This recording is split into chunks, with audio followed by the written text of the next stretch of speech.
Welcome to my channel. Today's discussion examines how going through multiple lifestyle stages can influence one's physical appearance, and I'm using Blac Chyna's life journey as an example. While Blac Chyna public success has been closely tied to her aesthetic, it remains essential for anyone who benefits from lookism to maintain a clear understanding of their own path, right? She recently got rid of lip fillers, and it has been said that she removed all her surgical work. In this video, we will speak on how beauty advantage shape agency, decision-making, and self-presentation, which is critical for navigating life with intention rather than instability. So when someone benefits from featurism and lookism, they often have a level of self-agency that allows them to shape their journey more intentionally. However, that agency only works when you understand that you have visibility. If you know you are highly visible and you move around like you're not, then you're going to more than likely have a misaligned path, because people who are visible need to be in environments that are aligned with their well-being. Without clarity and constantly shifting through different stages, it can take a toll on one's appearance and sense of self. So on the beauty rating scale, Blac Chyna is average. So her body is her strongest attribute when it comes to her overall physical presentation. That's why I say she's average. And average on the grades scale would be C.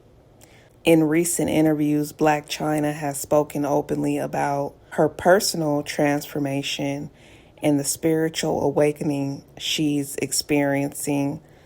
Her reflections highlight a pattern that often appears among most people who benefit from featurism, right? I made a video about this before, how majority of the time when people benefit from featurism and lookism, oftentimes they do end up having a spiritual awakening, because they just realize there's parts in their life that are not aligned. And they start to feel like, if I look good, then why am I being treated like a sex object? Why am I not being treated with the highest level of respect? Or why aren't people accommodating to me if I look so good, right? So when people realize that their looks must be dealt with properly, they often begin to reassess their whole life. And this reassessment can lead to a deeper search for meaning, identity, and spiritual grounding.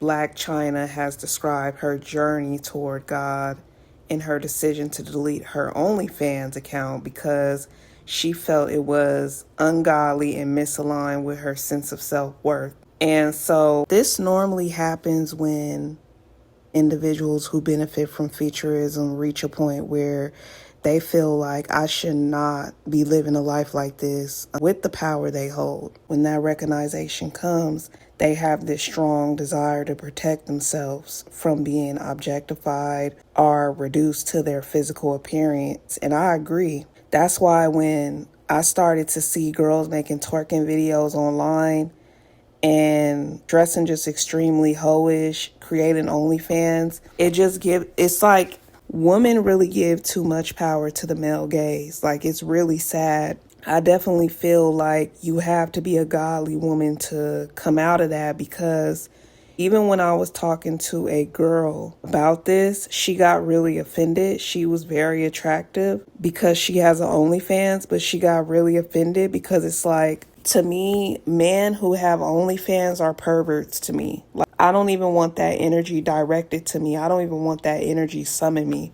And this is also why you have to believe in God in this season, because if you don't, you're just going to think that women who are always half naked online oftentimes have better lives. When someone possesses rare features, oftentimes they're Presence is a blessing, and certain things should not consume them. Certain things should not even be have a close to them. In this sense, the people who interact with them should treat them with respect, appreciation, and care. And the situations they are involved in do matter. That's why I always tell people that if you're the blueprint and you feel like you have to exhaust yourself, push and overextend who you are just to be seen, then something isn't right, because most of the time, if people recognize you for being the blueprint, they will acknowledge you. And I genuinely feel like we're entering a moment where the blueprints are about to reclaim their narrative and be recognized for what they have always been. But the truth is, if you have to force people to acknowledge you as the blueprint, they don't value you in the first place. When you benefit from lookism, do what you can, operate in your excellence, and honor your own standard, but never devalue yourself in the process. Because the right people will recognize you without you having to strain for visibility. The right people will see you. So moving through too many lifestyle stages will take a toll on one's emotional well-being and even your appearance, okay? Sometimes when people benefit from featurism and lookism, they think they can just jump all around and live with all type of people. But oftentimes, not being stable, constant reinvention will eventually end up being exhausting. And this is why it's essential to self-reflect and really reflect on what you want long term, because when you are the blueprint, things happen so quickly. You get what I'm saying? Because when you step outside, people immediately notice you. Like, people do not like you. People hate you unless you're famous. So you have to really make sure you make decisions for long term, because majority of the time, people do not like you when you're the blueprint. And see, people hate when I say this because people often want to challenge that fact. They always want to say, no, people generally admire attractive people. They generally don't, unless they live a luxury lifestyle or unless they are famous. Like, it's just the truth.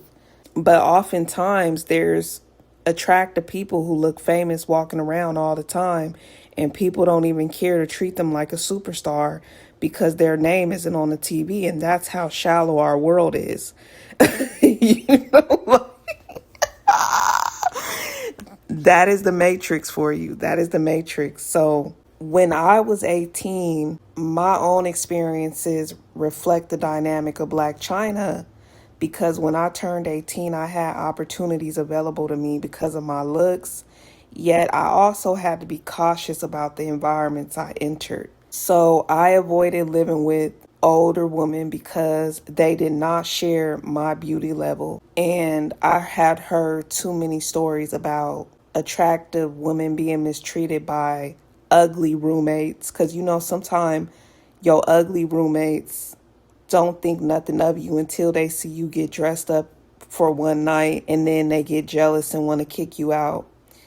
And then later, when I was battling with housing stability, I met a attractive man with a degree, and he wanted to be with me, but I did not want to be with him. But when I look back, because the way my life is now, when I look back, I now recognize that it might have been a meaningful opportunity for me.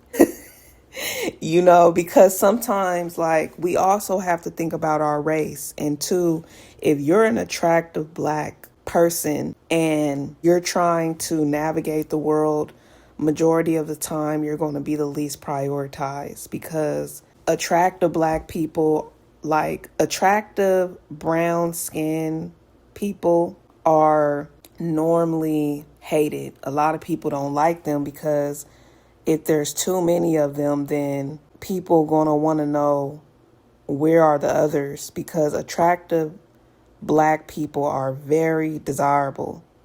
So her look is rare and highly visible, which means she cannot move through the world casually or assume she will be treated like everyone else.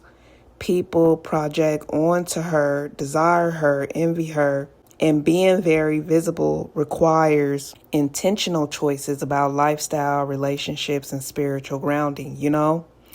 And while she has reached a clear point in her life, it is evident that some areas remain unresolved, which may have affected her ability to live a fully aligned and fulfilling life. You know what's crazy though? Like, it's some pretty girls out there that just get it. They know they're attractive, they're highly visible, and they just understand that all things need to align with their narrative. You get what I'm saying? So I really love those type of pretty girls because it's like, for me, I get it. I feel like for me, I truly understand visibility, and visibility comes with the cost. It's like, once you're visible, people hate the fuck out of you.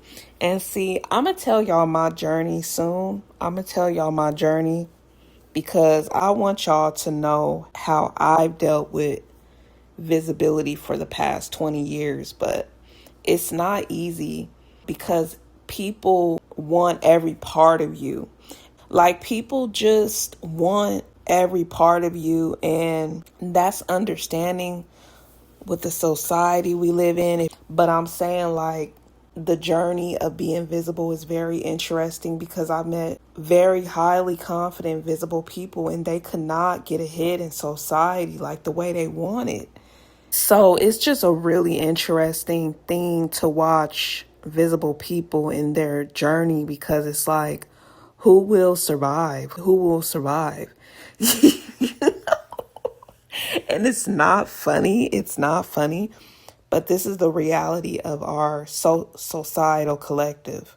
When I first saw Blac Chyna's rise to fame, I felt that although she benefited from featurism, she lacked guidance in certain areas. And her lifestyle did not reflect the same level of protection, discernment, and self-respect that someone with her visibility needed, you know?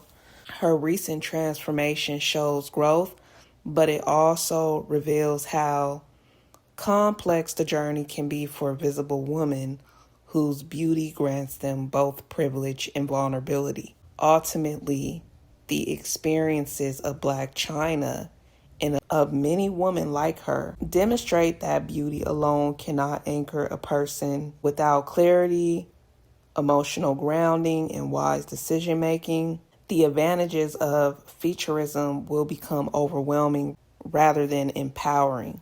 So the journey of featurism requires intention and a deep understanding of your path, of your worth beyond physical appearance.